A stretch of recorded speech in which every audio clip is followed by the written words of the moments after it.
Bonsoir à tous, bienvenue en tout cas dans cette émission La Réunion est là. Hier c'était le 8 mars, c'était donc le jour de la journée de la femme.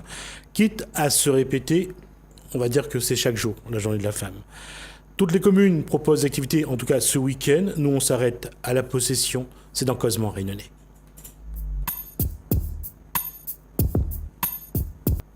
Bonsoir Jacqueline Norette. Bonsoir. Alors, vous êtes élu à la Possession. Oui, tout à fait. Élu délégué aux solidarités, à l'habitat et vice-présidente du CCAS. Une femme dans un conseil municipal aujourd'hui, c'est quelque chose de normal?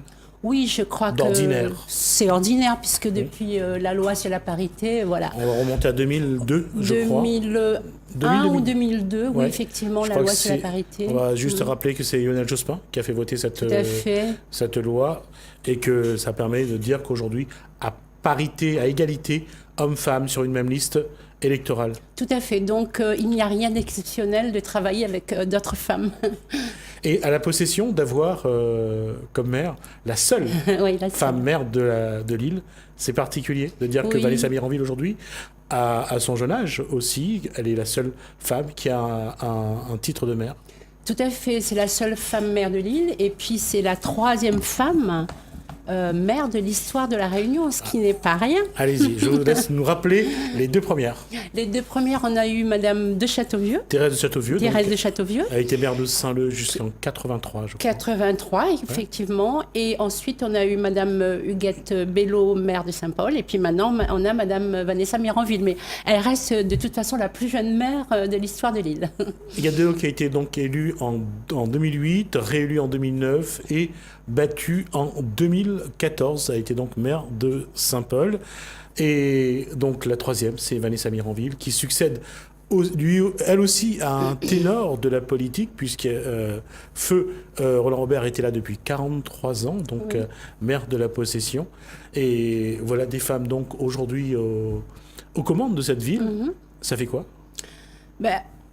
Ça fait quoi ? Je dirais que quand on travaille, quand on est en réunion de travail, je crois que on oublie qu'on est femme ou homme. Enfin, on a un regard professionnel, je dirais. Mais par contre, c'est vrai que, en tant que femme, entre deux, quand on a un petit peu de temps, il nous arrive de parler chiffon. Tu as une jolie robe aujourd'hui, c'est qui ton coiffeur ? C'est vrai que je pense que les hommes sont moins portés à ce genre de commentaires. Ça m'étonnerait que les hommes parlent de leur coiffure, surtout s'ils sont chauves, parlent de leur sac également ou de leur vernis. Mais est-ce que c'est ça qui fait que l'homme, d'une façon générale, quand il regarde une femme politique, il regarde d'abord la femme avant de regarder la femme politique ? Certains hommes sûrement regardent la femme avant de regarder la femme politique. Je ne voudrais pas faire de généralité parce que je pense qu'il y a des hommes qui regardent la femme politique, mais je pense qu'on ne peut pas dissocier de toute façon. Une femme politique, elle est politique, mais elle est femme également. Donc je crois que ça doit être compliqué de dissocier pour un homme qui porte ce regard sur... Qu'est-ce qui a incité Jacqueline Lorette à s'investir en politique ? Ce qui m'a incité, c'est que j'ai pris ma retraite de l'éducation nationale. Oui, vous embêtiez chez vous, vous êtes venu dire... Pas du tout. Je ne m'embêtais pas chez moi. Mais c'est vrai que j'avais eu l'occasion de rencontrer Madame Vanessa Miranville lors elle s'est présentée à un moment donné aux élections départementales. Et c'est vrai que je l'avais trouvée très courageuse, très innovante dans ce qu'elle était, dans ce qu'elle dégageait. Et j'ai juste voulu donner un coup de main à une femme qui, pour moi, était assez exceptionnelle. Et voilà, je me suis retrouvée donc en politique aux côtés de Madame Vanessa Miranville. Il y a une envie de montrer ce que la femme est capable de faire ?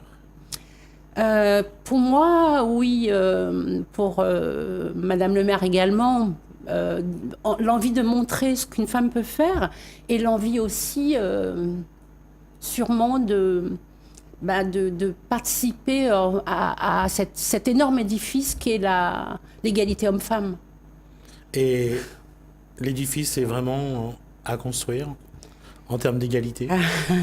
L'édifice a bien été commencé, je dirais, parce que c'est vrai que depuis des années, depuis des dizaines d'années, On a quand même des femmes qui se bagarrent pour cette égalité homme-femme, mais je crois que c'est pas terminé aujourd'hui. Je crois que il faut voir à La Réunion les chiffres, hein. On a encore quand même 14% de femmes victimes de violences intrafamiliales, conjugales.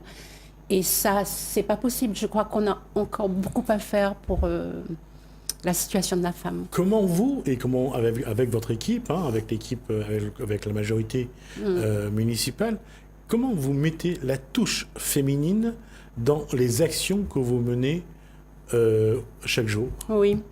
Déjà, en 2016, on a accompagné à l'ouverture d'un centre d'accueil d'urgence temporaire pour les femmes battues.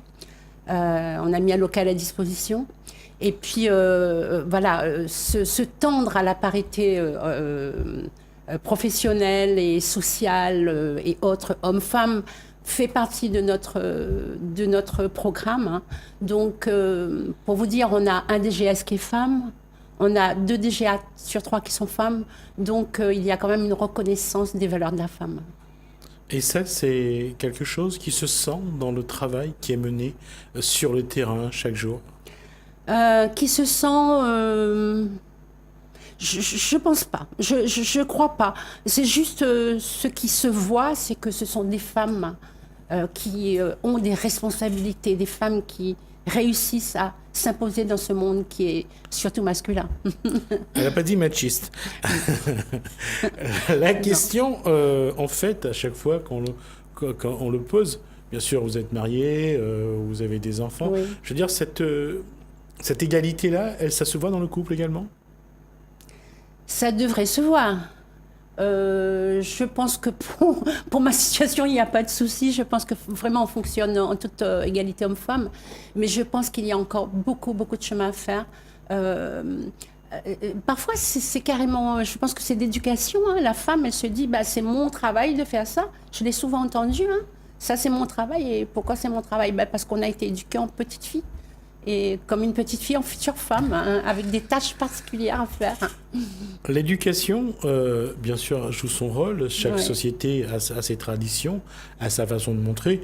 On verra dans une émission que la femme doit continuer à se battre. Mais la question, en fait, sur l'éducation, vous êtes maman, vous avez élevé vos enfants dans la tradition, je dirais, patriarcale, où vous êtes dit que vous devez les préparer à affronter quelle que soit la situation qui va se présenter?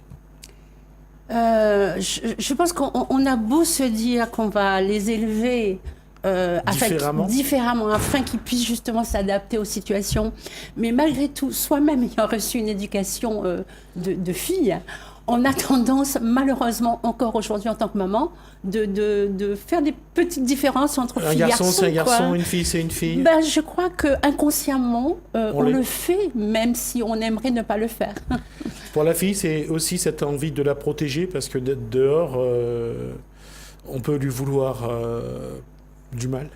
Envie de la protéger, c'est sûr qu'à l'adolescence, quand on est maman, c'est sûr que quelque part on essaye de mettre sa fille en garde contre les éventuels dangers extérieurs, ce qu'on fait moins sûrement avec un petit garçon, avec un garçon. Et aujourd'hui, quand vous regardez, qu'est-ce que vous avez dit aussi bien à votre garçon qu'à votre fille qu'il faut faire pour que les enfants soient élevés déjà dans une tradition où l'égalité doit être quelque chose de naturel? Ce que je leur ai dit, je crois que je n'ai pas eu de discours particulièrement précis là-dessus, mais disons que globalement, tous les jours, je l'ai montré par mes actes, et puis il y avait égalité entre petits garçons et petites filles, jeunes garçons et jeunes filles. Je crois que c'est une question plus d'actes que de discours, hein, l'éducation des enfants. Je vais revenir sur la question de journée de la femme. Oui. Ce week-end, alors normalement il aurait dû y avoir déjà des activités, mais à cause du mauvais temps, ça a été annulé. Mardi, jeudi également, je crois. Alors qu'est-ce qu'il va y avoir ce week-end pour mettre la femme à l'honneur, à la possession? Quelles sont les activités? Oui, comme vous dites, on souhaitait célébrer cette journée du 8 mars, mais aussi en amont. Et après le 8 mars, faire une semaine des droits de la femme. Mais malheureusement, on a dû annuler pas mal d'événements à cause du mauvais temps. Mais on a gardé cette journée du 8 mars qui est jeudi, qui est demain. Ouais.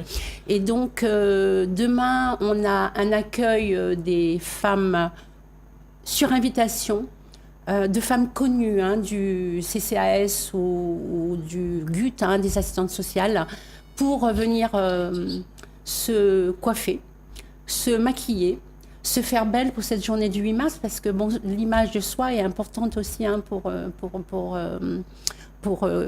la femme. Et il y aura également un atelier de mur végétal porté par une association. Donc une matinée d'activité au CCAS à la Possession demain matin.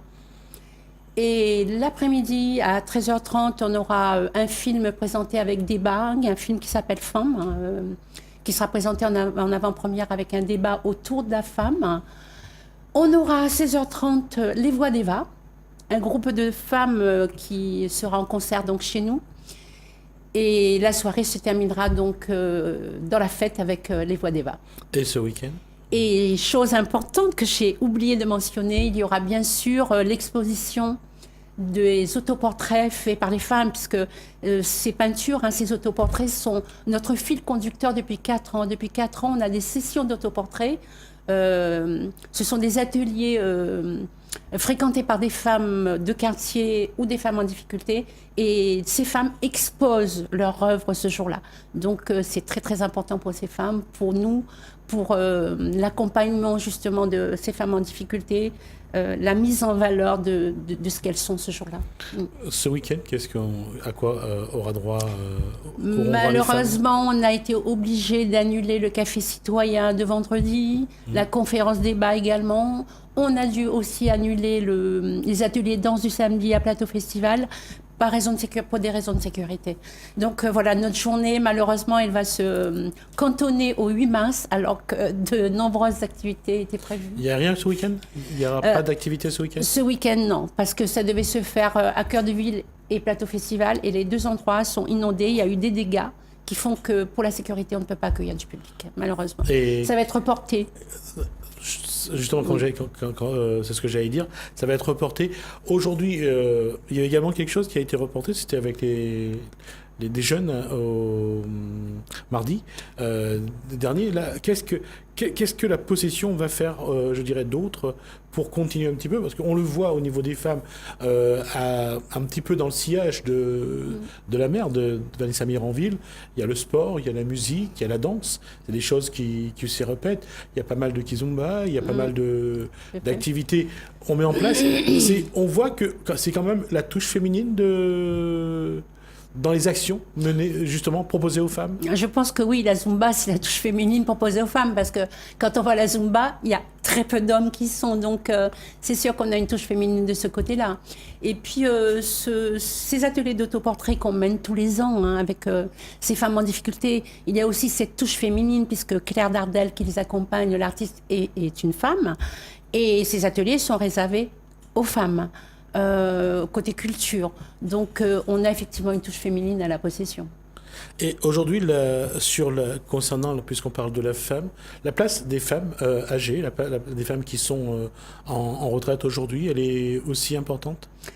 Oui, dans la mesure où, comme vous le savez, les hommes meurent plus tôt que les femmes. Donc, c'est vrai qu'aujourd'hui, on se retrouve avec de nombreuses femmes âgées qui vivent seules. Alors, celles qui peuvent aller en club, on a 5-6 clubs à la possession de personnes âgées qui sont très, très dynamiques. Donc, celles qui peuvent aller en club vont en club, et celles qui ne peuvent pas, on a mis en place un service de convivialité qui vont accompagner ces hommes, mais ces femmes, parce que ce sont souvent les femmes qui restent, qui sont en situation d'isolement une fois que leur mari est mort. Donc, on a ce service de convivialité qui intervient chez les personnes qui ne sont pas autonomes, je dirais. Et dans les autres actions, j'ai vu qu'on propose de la danse également aux personnes âgées. C'est toujours de mettre en place d'abord les structures. On voit, on végétalise, oui. On essaye d'offrir des espaces, aussi bien à tout public bien sûr, mais en même temps on essaye de montrer que chaque cible est important. Tout à fait. Le bien-être et le dynamisme sont nos deux piliers pour cette année, essentiels pour nous. Donc c'est sûr que le bien-être dans le sens global du terme et le dynamisme dans le sens global du terme aussi sont pour nous essentiels. La ville de la Possession doit vivre.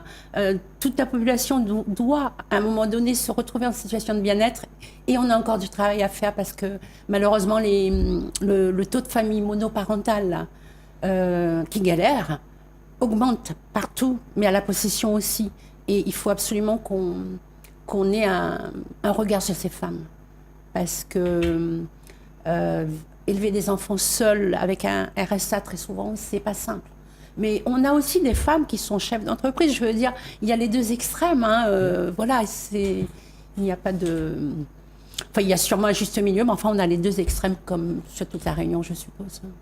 Et face à ça, c'est aussi dans les prérogatives d'une commune, d'une municipalité, d'essayer d'apporter des solutions à ces cas précaires. Difficile. Ce n'est pas une obligation. Si je vois le CCAS, notre obligation, c'est les aides légales, accompagner dans les aides légales. Mais après, c'est un choix politique d'accompagner les femmes qui galèrent, qui sont en situation de précarité. Enfin, toute la population. Mais bon, on parle essentiellement des femmes aujourd'hui, puisque le 8 mars, c'est demain, journée des droits internationaux de la femme. Donc oui, c'est un choix politique, bien sûr. Et à ce moment-là, justement, dans la démarche, dans ce qu'avait mis dans son programme, Vanessa Miranville, il y avait une place, bien sûr, pour la femme. Enfin, chaque public était, bien sûr, visé. Mais aujourd'hui, dans la démarche que l'on voit sur la possession, avec l'équipe de femmes qui est en place, la touche féminine, bien sûr, est-ce que ça veut dire que la femme a plus de cœur que... Est-ce que la femme a plus de cœur que l'homme ? Je ne pense pas. Je ne pense pas. Il ne faut pas diaboliser les hommes. Mais disons qu'il y a peut-être une sensibilité qui est autre, une sensibilité féminine. Peut-être qu'on voit certaines choses comme, justement, comme je venais de vous dire, cette galère des femmes mères en famille monoparentale, qu'un homme ne verrait pas forcément parce qu'on est fait différemment. On est fait différemment. Et allez-y. non, je dis, c'est vrai que on ne revendique pas. Qu'est-ce que c'est que l'égalité ? L'égalité, c'est avoir les mêmes devoirs, les mêmes droits, mais on est différents et ça, on ne pourra pas le nier. On ne peut pas le nier, quoi. Cette différence entre un homme et une femme. Il nous reste 2 minutes, Oui. Juste pour conclure, Jacqueline Lorette. Qu'est-ce que la femme que vous êtes a envie de laisser comme héritage ou comme patrimoine à ceux aussi bien aux hommes et aux femmes qui vont suivre? Écoutez, l'héritage, moi, c'est vrai que je suis très, très, très sensible à la cause de la femme. Peut-être encore plus sensible en ce moment, puisqu'on approche du 8 mars. Moi, j'aimerais dire aux jeunes, surtout, aux jeunes lycéens, aux jeunes lycéennes, c'est vous la société de demain.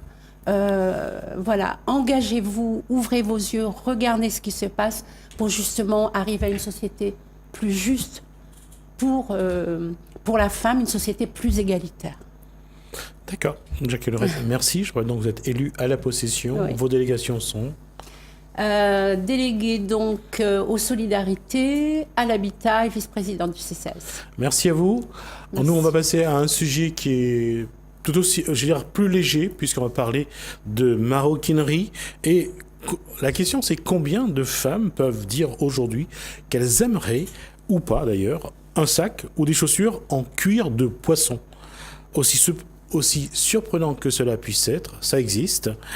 Nous avons rencontré aux Seychelles Nawal Alaoui, étudiante marocaine de 24 ans et chef d'entreprise. Elle présentait son projet et ses produits aux représentants de la Banque mondiale et de la COI, donc de la Commission de l'océan Indien. Elle nous parle de son projet pour le Maroc. Alors, nous savons tous que le secteur de la pêche est l'un des piliers de l'économie mondiale. Par exemple, le Maroc, nous produisons plus que 1,3 million tonnes de poissons par an.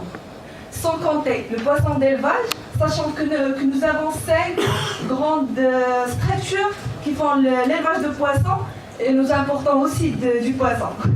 Quel est le procédé utilisé pour que la peau de poisson devienne du cuir? Alors, nous utilisons des produits bio en collectant d'abord les déchets poissons, les peaux de poisson notamment. On fait le nettoyage et après on les tanne avec des produits bio, des plantes issues de la tradition marocaine, qui sont des plantes de terroir. Après on fait le séchage et voilà le cuir qui est prêt. Quels sont les avantages et les inconvénients d'acheter aujourd'hui un de vos produits en peau de poisson? D'abord, c'est un produit qui a des textures exactement similaires à celles du serpent, du crocodile, du tigre, qui sont vraiment très chères. Aussi, elle est waterproof, vu la texture, la composition des fibres de poisson. Aussi, elle est résistante. Elle est résistante à la déchirure. C'est plus résistant que le cuir normal. Elle a une résistance supérieure à celle du cuir normal. Et aujourd'hui, est-ce que les femmes s'habituent à ce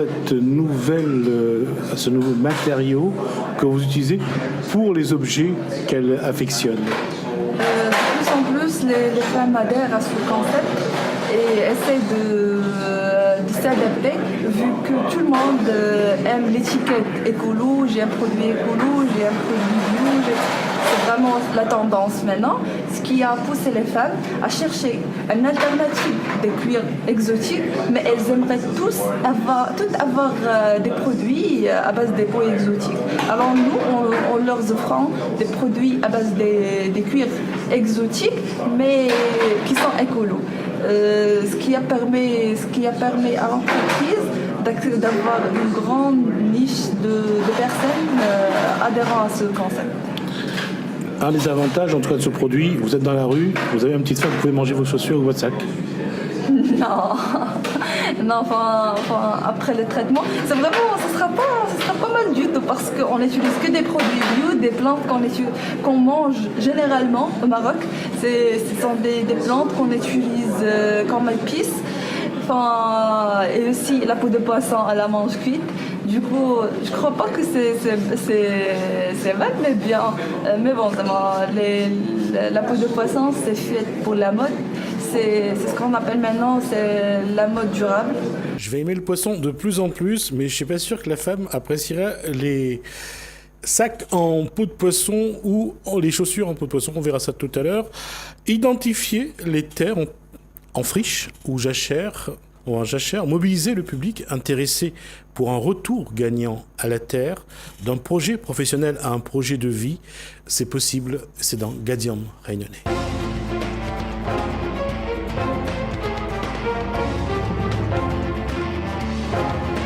Je l'attendais en rouge et noir et tout en noir. Bonsoir Corinne Defleur. Bonsoir.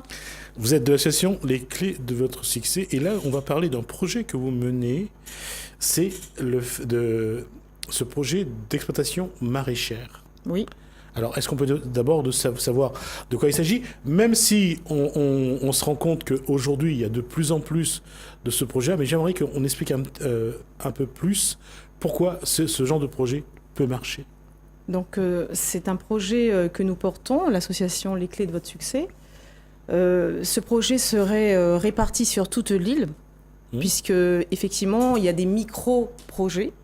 Et on aimerait rassembler tout le monde sur ce grand projet, on va dire, de portée régionale. C'est-à-dire que les personnes qui vont venir produire des fruits et légumes sont issues de personnes qui sont en difficulté ou en socio-professionnel ou personnel ou en volontariat, puisque nous savons que, ou même bénéficiaires du revenu de solidarité active. Évidemment avec l'accord des propriétaires de ces exploitations agricoles. Alors on est d'accord sur un point, il faut d'abord identifier les terrains. Et identifier les terrains, c'est que ce soit des gens qui n'exploitent pas leur espace, qui vous proposent le terrain. Pas forcément, vous avez des agriculteurs qui vieillissent, qui sont seuls sur leur exploitation et qui ont besoin d'aide, sans le dire, ou des agriculteurs qui n'ont pas les moyens financiers d'embaucher. Donc, on pense plus une action de volontariat pour ceux qui aimeraient travailler et produire justement des fruits et légumes selon les règles de l'agriculture biologique, mais avec une possibilité, s'il vient travailler évidemment sur ces exploitations, s'il augmenterait évidemment le chiffre d'affaires, et d'où le bénéfice, il aurait une contribution via l'agriculteur. Et attention, je répète bien, selon l'agriculteur est maître chez lui. Et puis ça sera... évidemment, c'est un projet avec un accompagnement individualisé, une formation adéquate. On a des professeurs qui vont organiser. Donc et on recherche des bénévoles, évidemment. Alors, la question est d'abord, donc, vous avez dit que l'agriculteur reste maître chez lui. Oui. C'est lui qui décide. Est-ce qu'à ce jour, vous avez rencontré des agriculteurs qui sont prêts à aller sur ce genre de projet? Oui, il y a des agriculteurs qui vieillissent, qui sont prêts, mais attention, je précise bien, il faut que ça soit, faut savoir que ces personnes qui sont en insertion, toujours dans l'insertion par l'activité économique, ce sont des personnes qui seront, il y aura un entretien évidemment par les clés de votre succès et par d'autres bénévoles. Ensuite, il y a plusieurs phases, donc évidemment, il doit impérativement, on doit avoir son accord. Alors, ça, c'est une chose. Maintenant, pour la personne qui serait intéressée pour rentrer dans ce projet, oui. D'abord, c'est quelqu'un qui soit au RSA, aux minima sociaux, soit au chômage. Mais quel statut il aura à partir du moment où il aura accepté de rentrer dans ce projet? Mais pas forcément. C'est toute personne qui veulent participer. Vous voyez. Mais quelle fonction? On va mettre en place des contrats. Un contrat ou une convention entre l'agriculteur, le centre de formation, etc. Il y a une convention tripartite. C'est-à-dire que le cadre supérieur qui a envie de faire ça 2 heures par semaine... Il peut venir. Le salarié, qu'importe... mais il y aura un cadrage, on va dire, légal, évidemment. Il y aura un cadre légal qui sera mis en place. Oui. Et il serait bien, je dirais bien, il serait bien que... après, nous ne sommes pas politiques. Il serait bien qu'on permette justement une activité pour ces personnes qui n'ont plus d'activité, de pouvoir venir travailler avec une possibilité, un contrat entre l'agriculteur et celui qui vient travailler, avec une contribution, donc légale évidemment. On reste dans la légalité, pas de... Certains pourraient voir ça comme du travail caché ou du travail... Pas du tout, puisque ça sera porté par le volontariat. Il y aura un cadre, évidemment, pour ne pas... Les gens ne vont pas venir travailler. Bon, ceux qui veulent travailler dans le bénévolat, il n'y a pas de souci. Mais ceux qui veulent travailler avec une part, on va dire... moi, je pense que le mieux, c'est on augmente le chiffre d'affaires. Le bénéfice, l'agriculteur n'aurait pas eu. Donc, on va cadrer une partie. À chacun de négocier sa part de bénéfice. Voilà. Puisqu'on ne vient pas travailler. Bon, on vient travailler, certes. C'est pas vous qui avez négocié la part de bénéfice? On va peut-être imposer, si vraiment on a besoin d'imposer. Après, chacun est responsable, puisque là, on rentre quand même dans une économie solidaire et responsable, puisqu'il y aura commercialisation après des produits et légumes. Tout à fait, mais est-ce que, justement, c'est ça qui peut poser un problème à un moment donné? Il y en a un qui peut se sentir floué si demain il y a une très bonne production et que sa part est moindre. Et là, je parle pour celui qui va venir, je parle du volontaire. Si lui, il veut rouspéter, il n'aura peut-être pas beaucoup déjà, au départ, cadre. il y a un cadre. Il va avoir une partie du bénéfice, mais il n'est pas propriétaire. Non, il n'est pas propriétaire. Donc, on ne peut pas être propriétaire d'une entreprise. Quand vous êtes chef d'entreprise, si vous avez des bénéfices, le salarié, il est comment dire, il y a une convention pour un salaire avec, s'il a vendu, il peut avoir une part des ventes, du chiffre d'affaires ou des bénéfices. Mais il y a un cadre qui est légal, donc il ne peut pas dire, parce que lui, il réussit, il n'a qu'à faire, lui aussi, prendre une exploitation et faire lui-même. Donc on n'est pas là-dedans en train de regarder ce que l'autre gagne, puisque c'est pas, c'est pas l'objet. Quand ça commence, c'est bien, mais c'est quand il y a de l'argent que, généralement, ça crée des problèmes. On le sait dans les entreprises, surtout entre les associés. Mais là, je parle du fait qu'il ne faut pas qu'il y en ait un qui se sente floué quelque part en disant « j'ai beaucoup travaillé, ça a apporté ses fruits ». Qui plus est en agriculture, et pourquoi est-ce que j'aurais pas droit à un petit peu plus? Quand vous êtes salarié, vous travaillez pour une entreprise, vous avez travaillé pour une fonction donnée. On va pas, à la fin du mois, si votre entreprise excelle en bénéfice, vous voulez pas voir le chef d'entreprise, excusez-moi, j'ai travaillé, j'ai droit à ça. Donc c'est la même chose, les fruits. L'agriculture, c'était un chef d'entreprise, un agriculteur. Alors, on va revenir sur les terrains, sur les espaces. Aujourd'hui, est-ce qu'il y a La Réunion sur beaucoup d'espace, en friche ou en jachère, qui pourrait servir également à ce genre de projet? Bien, notre projet, il est réparti sur toute l'île. Donc, Ouais. on a mis sur Facebook, on recherche des bénévoles. Je dois rencontrer les politiques, la chambre d'agriculture, la chambre de commerce, pour que tous, on porte ensemble ce projet. Enfin, moi, je suis présidente des Clés de votre succès. Je pense que c'est un projet d'envergure régionale et que ça concerne aussi le département. Donc, vous voyez, quand vous gérez des bénéficiaires du revenu de solidarité active, vous cherchez que la personne trouve une activité économique. Et on voit bien que notre cher président Macron, lui, il va vers l'agriculture. Donc, on peut aussi peut-être solliciter toute personne susceptible d'aider ce genre de projet. Et je pense qu'en métropole, ça se fait également. Il y a, à La Réunion, il y a aussi une question qui mérite d'être posée, c'est comment inciter, comment motiver la population, quel que soit son âge, à rentrer dans une telle démarche. Eh bien, on verra. Imaginez-vous, vous êtes en pleine nature. Vous avez 3-4 mètres carrés et vous produisez des salades, du thym. Vous voyez, on vous apprend à cultiver selon les règles de l'agriculture biologique. Je pense que c'est mieux que de rester chez soi. Après, c'est toujours dans le cadre d'un volontariat. C'est un premier pas vers l'insertion par l'activité économique. Après, on peut changer aussi, on se reconvertit à faire une formation. Mais on évite l'exclusion. C'est déjà un premier pas, je pense, qui est possible. Alors, ce premier pas, souvent, entraîne un second. Jacques Chirac disait que chaque pas doit être un objectif. Alors, tout à l'heure, vous avez parlé de la transformation. Est-ce que quelqu'un qui rentre dans ce genre de projet peut penser que demain, lui, peut faire de la confiture, il peut faire des achats, il peut transformer les produits pour le vendre? Est-ce que ça peut rentrer dans cette démarche-là? Bien sûr, puisque ce projet aura vocation d'être... on va commercialiser les fruits et légumes. J'ai rencontré récemment une enseigne qui achète déjà aux producteurs selon les règles de l'agriculture biologique et qui serait d'accord pour nous accompagner sur l'achat de ces fruits et légumes. Donc je pense que tout le monde, tous, c'est l'affaire de tous, l'insertion par le travail. Et cette insertion par le travail aujourd'hui, déjà en entreprise, on voit que c'est pas simple. Oui. Parce c'est pas simple d'abord de trouver des places dans les entreprises. Il n'y a pas de tuteur, il n'y a pas d'accompagnateur. Et est-ce que dans ce projet-là, il y aura quelqu'un qui accompagnera ceux qui sont là? Parce que, j'allais dire, un cadre supérieur qui débarque pour apprendre à planter des patates ou à faire de la salade, il faudra quand même l'accompagner évidemment, un peu. il ne sera pas seul à planter parce qu'il ne va pas savoir. Hein, parce qu'on on se dit pas agriculteur du jour au lendemain. Il y a des techniques, il y a des professeurs qui seront présents, ils seront encadrés évidemment, il y aura un suivi individualisé. Donc, toute personne est susceptible de venir travailler dans ces exploitations agricoles. Et ça fera du bien, même en famille. Venir le dimanche aider un vieil homme qui peut plus exploiter son champ. Eh bien, écoutez, c'est une œuvre charitable. Bon, après, je suis dans le cadre de l'association. Donc, on rentre dans un cadre et les enfants apprendront... C'est que du moderne, la nature. Enfin, je sais pas, moi, j'emmène mes enfants dans la nature. Bon, après, chacun...